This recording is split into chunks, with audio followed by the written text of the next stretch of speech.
des nationalistes, du sentiment nationaliste, des populismes. Moi, y compris chez moi, hein, ça me fait mal au cœur. Eh bien, c'est tellement facile de tenir un discours quand on a des concitoyens devant nous, des citoyens devant nous, de leur tenir un discours, ils ont envie d'entendre « Ah oui, il faut râler, hein. Bon, on n'est pas content parce qu'on a trop de ceci, trop de pression de cela, trop, etc. Pas assez de ceci, pas assez de cela. » Et on n'est pas satisfait. Alors on est un politique qui se dit « Oh là là, je veux que les gens votent pour moi, je vais tenir un discours qui va dans leur sens. » Je veux dire, ah oui, rien ne va plus chez nous, c'est pas possible, il faut, etc. Ah, mais vous allez voir avec moi, vous verrez avec moi, etc. Bon, en général, on a vu. Mais ça, c'est une catastrophe. Ça, c'est du populisme, c'est une catastrophe. Mais dire la vérité et dire, voilà, ce qu'on vous propose, vous serez peut-être d'accord ou pas d'accord. Après, chaque citoyen, chaque électeur, il est libre. Mais il faut comprendre que l'Union européenne, l'Europe, c'est plus qu'une nécessité. Pour moi, je vais utiliser un terme qui est fort, qui va peut-être être fort pour vous, j'en sais rien. Pour moi, c'est plus qu'une nécessité. C'est un trésor qu'on a, l'Europe.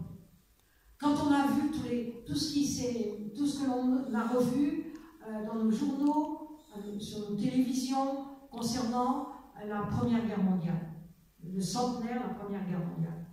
Moi, je me dis, quand j'ai des lycéens devant moi, je leur dis, mais est-ce que vous vous rendez compte qu'il y a eu des générations où les femmes voyaient partir, tous les 30 ans, voyaient partir les maris, leurs fils, à la guerre, sans savoir s'ils revenaient, et parfois ils ne revenaient pas, ou ils revenaient dans un état catastrophique, de grands invalides.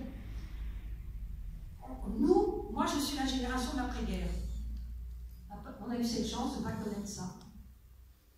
Ça, c'est une richesse qu'on n'imagine pas. On n'imagine pas ça. Quand on voit les témoignages de ces personnes qui ont vécu ces guerres à cette époque, Première, Deuxième Guerre mondiale, mais l'Union européenne, c'est quelque chose de fabuleux qui nous permet de vivre dans des bonnes conditions, même si, bien sûr, il y a trop de pauvreté encore en Europe. Oui, c'est vrai. Il y a trop d'inégalités. Oui, il faut les combattre. Bien sûr que rien n'est facile. Bien sûr qu'il y a des personnes qui souffrent. On est là pour ça. On est là pour sans cesse améliorer nos politiques, être plus à leur écoute. Mais l'Europe, ne votez pas le 26 mai en disant on n'est pas content de la politique nationale, on n'est pas content de ceci, on n'est pas content de cela. L'Europe, c'est loin, on s'en fiche, on va protester, je vote de telle manière, je proteste. Il faut savoir qu'à ce moment-là, les résultats de l'élection, les conséquences de ces résultats, ça dure 5 ans. Et pendant 5 ans, on peut tout détruire. On peut tout détruire. Ou alors, on peut aller plus vite.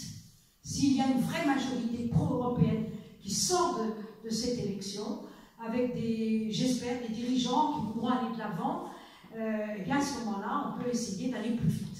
Voilà, c'est tout ce que j'ai à vous dire. On peut pencher à gauche, on peut pencher à droite.